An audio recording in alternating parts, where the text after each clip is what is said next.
अदम एतमाद का शोर है, बड़ा जुल्म बरपा है मुल्क के अंदर। मैं हाथ जोड़ के अपील करता हूँ मौलाना फजलुर रहमान साहब से कि इन समा वल बसरा वल फुआद कुल्लु उलाइका अन्हु मसऊला। ये याद रखो, ये दुनिया ख़त्म हो जानी है, इक़्तिदार ख़त्म हो जाना है, ये सब चक्कर ख़त्म होने हैं, वहाँ पेश होना है हशर में। किसी को यहूदी एजेंट मत कहो, कादियानी एजेंट मत कहो। और वो शख्स वो है जिसने तेरे 30-40 साल इक़्तिदार के बावजूद कुरान के औराक पे टैक्स ख़त्म नहीं किया था। इस शख्स ने आकर कुरान के कागजों पे कहता है, जब मुझे पता चला कि कुरान का जो दरामद होता है पेपर, उसमें भी टैक्स लिया जाता है, मैंने वो टैक्स फ्री कर दिया है। और तुम्हें क्या चाहिए? फिर उसने अक़वाम मुत्तहिदा में जो तकरीर की है, उस तकरीर के बाद चिचनिया का सदर मास्को में सिर्फ इसका माथे को बोसा देना आया है कि मैं देखने आया हूँ उस शख्स को कि जिसने अक़वाम मुत्तहिदा में इस्लाम का मुकदमा लड़ा है। फिर पूरे मुसलमान मुल्कों के सामने होते हुए अक़वाम मुत्तहिदा ने इमरान खान की करारदाद को मंजूर किया है कि इस्लाम के खिलाफ झूठा प्रोपेगेंडा बैन किया जाए, जैसे उनका वो किया जाता है यहूदियों का होलोकॉस्ट। कितनी बड़ी बात कर दी है। इस्लाम का मुकदमा और कैसे लड़ना है?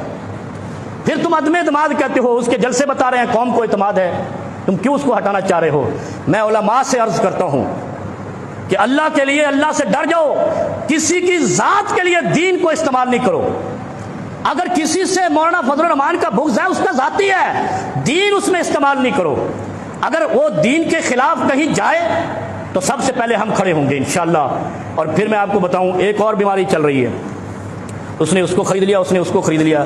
वो एक मेंबर होता था कौमी असम्बली का, उसने कहा ये मुकद्दस ऐवान है, डरने वालों ने इस पे हमला कर दिया है, ये मुकद्दस है, और तेरी तकदीस वहां पे लुट गई। जब किसी का 18 करोड़ लेट लग गया, किसी का 15 करोड़, इसका मतलब है ये कौमी असम्बली नहीं है, ये मवेशी मंडी है।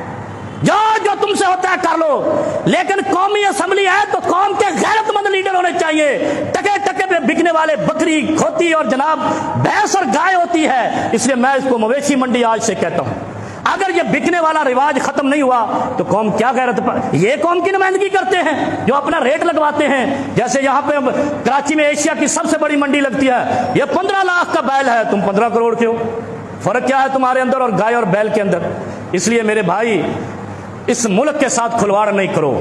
इस शख्स ने इस्लाम का भी मुकदमा लड़ा है। और फिर मजे की बात जो मैं पहले कर आया हूं, 30 साल में हमें कुछ नहीं मिला इस मुल्क में, इन फराडियों से मजीद 5 साल देके आपने क्या लेना है? जो 30 साल में आपको एक कारखाना नहीं दे सके, पानी बिजली घर नहीं दे सके, हम आज भी चाइना से मंगवा रहे हैं, खिलौने भी चाइना से मंगवा रहे हैं। इसलिए अल्लाह से डरो, इस मुल्क पे रहम करो, इस वतन, इस कौम और मुसलमानों पे रहम करो।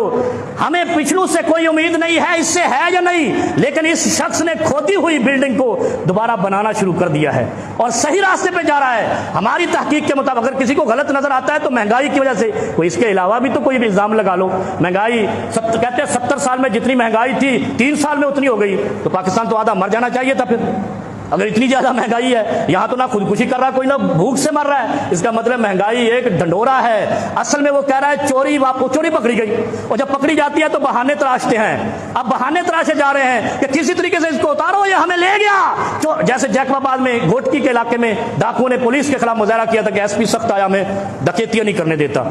ये चक्कर है। और एक मिसाल मैं आपको सुना के बात खत्म करता हूं, क्योंकि हक का साथ जो कौम नहीं देती, खुदा उनका फ़इन्न लहू मईशतन ज़नका, जो कौम हक और बातिल को नहीं पहचानती, खुदा उनका रिज्क तंग कर देता है। किसी को नहीं सुनाई आज तक बात। 10 दिन हमें बंद रखा मेलोडी थाने के अंदर। मेलोडी इस्लामाबाद का एक इलाका है। वो हमने पूछा क्या मसला है, उन्हें पेपर लेके आए रात को 2 बजे, इस पे साइन करो। पढ़ा तो उसमें लिखा था जब वो फलां आलिम दीन गिरफ्तारी दे देगा आपको रिहाई मिल जाएगी।